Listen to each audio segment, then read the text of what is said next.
বর্তমান সমাজে একজন মানুষকে তার কাজ বা উপার্জন দিয়েই কিন্তু বিচার করা হয়। হ্যালো এভরিওয়ান, বেঙ্গালুরু থেকে আমি অপর্ণা। আপনি কত টাকা উপার্জন করেন বা কি কাজ করেন? যদি আপনার ইনকাম বেশি হয় তাহলে আপনার সম্মানও বেশি। কথাগুলো আজকাল বেশ মাঝে মাঝেই মনে হয়, কারণ আজকাল আমাদের সমাজে একজন মানুষকে তার উপার্জন দিয়েই বিচার করা হয়। কিন্তু একটা সংসার চালানোর জন্য যে কাজগুলো সারাদিন করা হয় সেই কাজের কোনো হিসাব থাকে না। আমাদের মতো হাউস ওয়াইফকে যদি জিজ্ঞেস করা হয় তোমরা কি করো, আমরা তো কিছুই বলতে পারি না, কেননা আমরা হাউস ওয়াইফ।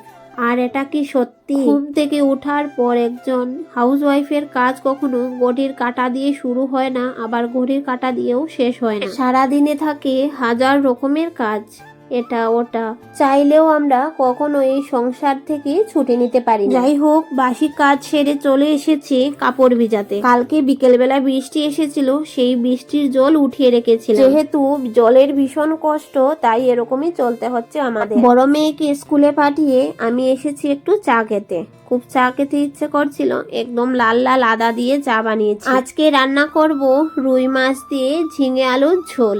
আজকে তেমন স্পেশাল কোনো কিছুই নেই, খুবই হালকা পাতলা কম মশলা দিয়ে বানাবো। আর হবে ডাঁটা শাকের ভাজা, মূলো ভাজা আর আরেকটা মাছ ভাজা। সত্যি বলতে মাছের নাম আমি খুবই কম জানি। আর এই সাধারণ রান্নাই তো আমাদের সংসারের প্রতিদিনের একটা বড় অংশ। রান্না শেষ হলেই তো আর কাজ শেষ হয় না। চুলা পরিষ্কার করতে হয়, বাসন মাজতে হয়, রান্নাঘরটাও পরিষ্কার করতে হয়। আমি চেষ্টা করি রান্না শেষ করার সাথে সাথেই যেন সবকিছু পরিষ্কার করার যতটা সম্ভব। আর বেশি কাজ জমিয়ে রাখলে পরে মনে হয় যেন কাজের আর শেষ নেই।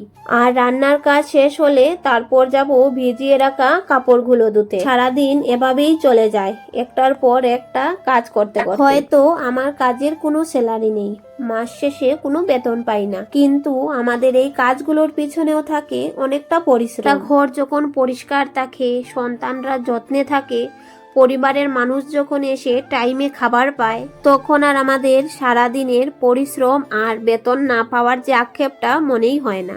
টাকা উপার্জন করা অবশ্যই সম্মানের, কিন্তু টাকা উপার্জন না করলে যে একজন মানুষের সম্মান কমে যায় এটা কিন্তু নয়। প্রত্যেকটা মানুষের জীবনে দায়িত্ব আলাদা, কেউ ঘর সামলায়, কেউ আবার বাইরে।